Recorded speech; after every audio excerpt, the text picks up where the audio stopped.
As C.S. Lewis said, hardships often prepare ordinary people for an extraordinary destiny. People look at their past to decide who they are. People look at their past to decide who they can be. But the problem is, oftentimes, people mistake difficulties, suffering, pain for being bad, being less than, being broken, and it erodes their sense of self-esteem. It erodes their sense of self-worth.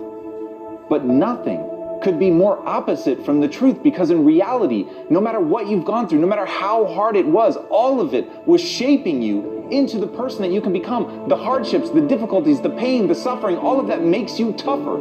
It is literally in the difficulties that you begin to find just how much you're capable of. It's in the suffering that you find out how resilient you are. It's in the pain that you can rise up and get tough.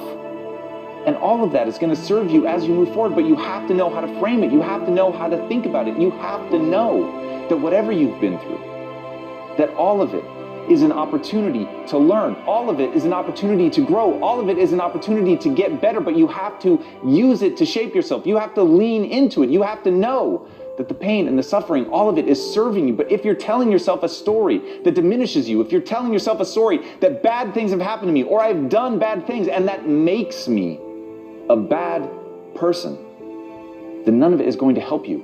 And you're always going to move backwards. And it's going to be this stress and this pressure that's pushing you backwards. Instead, if you can put it behind you, instead it pushes you forward. It propels you to be more. Then no matter what's happened to you, you can become something truly extraordinary.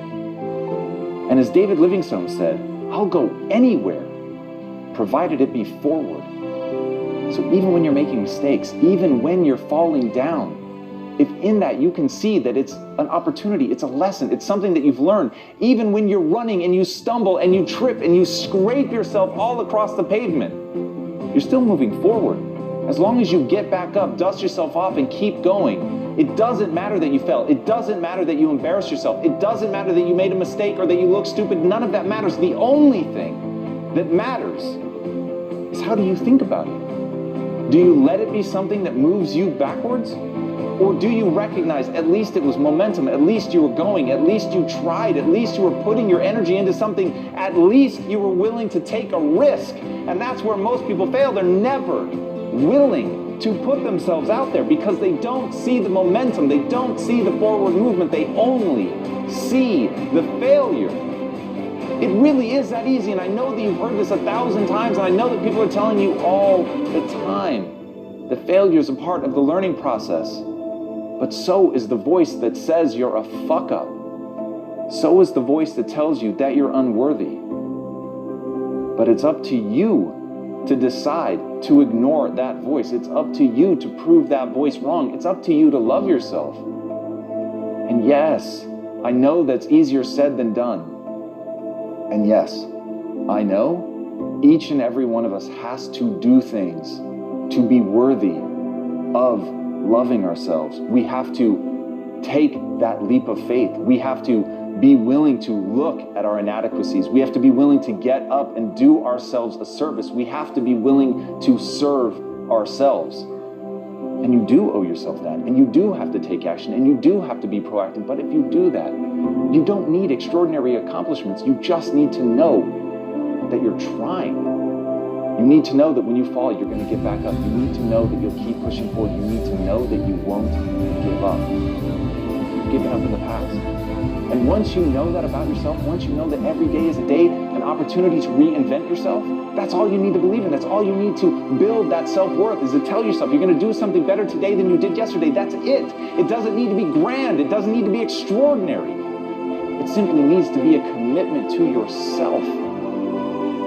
If you commit to yourself, if you commit to love yourself, despite everything that's happened to you, despite everything you've done, your life can be beautiful. But it starts with a decision to move forward.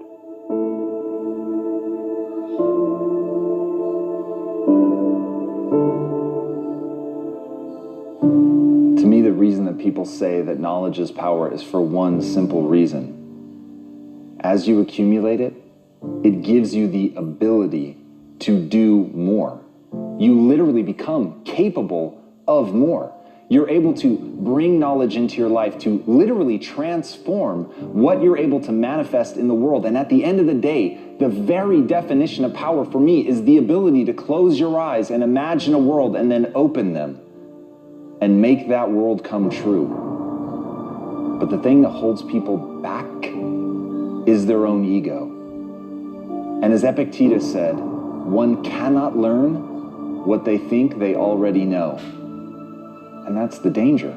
That's how people get themselves into trouble. It feels so good to know something. It feels like as you're collecting this information and becoming more powerful, you just want to focus on that. You want to sink into that feeling. You want to see yourself in the mirror as somebody capable, of somebody who's capable of more today than they were yesterday. And in that truth, because you are, but in that truth is a trap.